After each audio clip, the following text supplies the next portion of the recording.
OpenAI is charging ahead with its advertising play and will begin testing them in certain ChatGPT tiers in the coming weeks. The information reported exclusively that the company is also lining up a slate of early advertisers.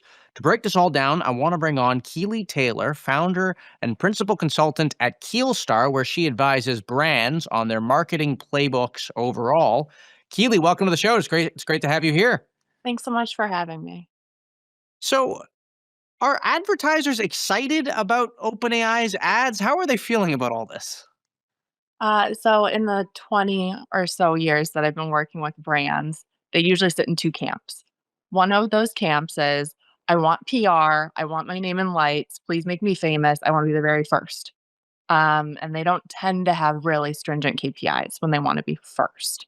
The others are much more cautious. And I think we'll probably see more of that kind of cautious conservatism, given the fact that AI has lots of unrealized regulatory considerations as it relates to things like copyright, as it relates to things like IP. And so it's not quite the same as the dot com days where you could build a website, but it was completely in your control. And what we've learned from social media around context and brand safety and brand suitability or brand adjacency, I think is going to come home to roost in chat environments with OpenAI ads as well. How are these brands thinking about measuring success here with these advertising plays? Certainly because they are newer, it's hard to know if people are going to click through on things.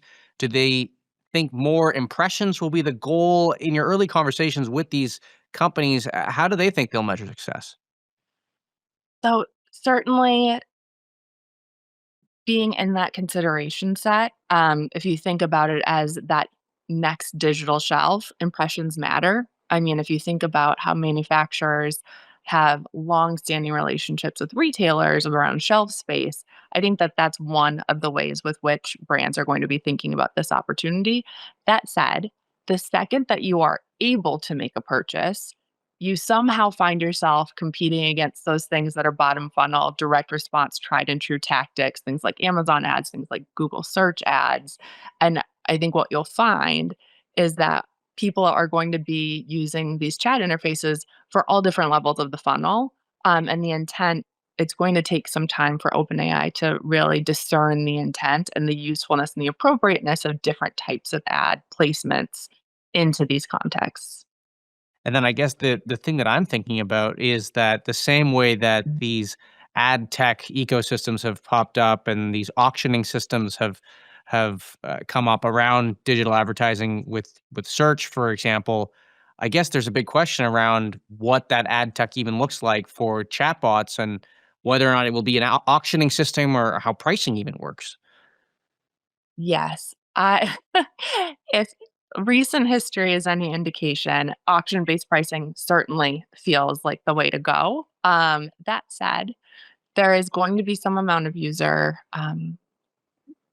education that has to happen in terms of what types of assets, how are those going to be brought into the fold, and then there's a lot of conversation OpenAI had early, although they've taken a bit of a pause around agentic as it relates to the ability to interact within their interfaces. So there's an interesting confluence of maybe all the robots are just going to figure it out right away on top of an algorithmic auction based pricing model, or you might find that there is some amount of direct sales support if you see mid-size brand entrants that are coming into the fold, but you're not seeing those premium players. Sometimes that um, can hurt the perception of the premiumness of what is going on in the interface from an ads perspective. I think we've seen similar criticisms with TikTok shops not always being the most marquee brands that are in the fold there, and then um, average consumers not really being sure about the credibility of purchases that might happen in that environment. So it really kind of depends, birds of a feather, who ends up going to OpenAI, who is more willing to be accepting of the risk appetite in a chat interface from the early days on.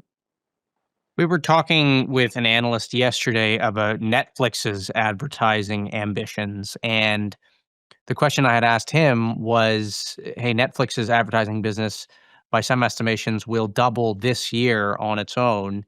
And it's still pretty early in its days, but I asked him, I said, "Do you think that there's a risk that AI advertising in the long run could eat into something like Netflix advertising?" And the broader question I wanted to ask you is, what is the overall state of the digital advertising market right now? Is it still a pie that is growing larger and accelerating, or is this a story where you think the budget that brands spend on AI chatbot ads will have to sort of be diverted from something like deciding to advertise on YouTube or on Netflix or on search even?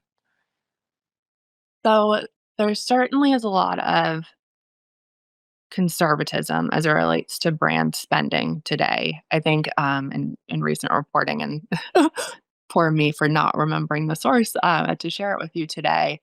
A lot of the stockpiles of manufacturers that had inventory prior to tariff based pricing inflation, that's starting to run out. And so the types of things that are going to happen are going to be pullbacks on digital media investment in the event that there's consumer pullback or the lack of consumer confidence in their ability to spend in the economy. And so I think there's a double-edged sword for basically everything that operates outside of the TV upfront or some of the things that are super premium and have cancellation clauses is you can turn off Google search today, you can turn it back on tomorrow or in 15 minutes. So I think that there is going to be some amount of trial this year. I can't imagine, given the nascent, KPIs that will be available, the lack of third-party validation or verification of those ad environments, and the fact that there still is well, there are usage numbers that are significant for all of these different chat interfaces. The actual use cases are relatively straightforward, and many of them are not necessarily associated to purchase or right at that path to purchase. So where they're going to end up fitting in the funnel, and for marketers to figure out what the next best alternative dollar to spend is, I think is going to take some time, and I think that that's going to vary by sector or industry as well. Great. Well, Keely, I want to thank you for coming on. That is Keely Taylor, principal consultant at Keelstar here on TI TV.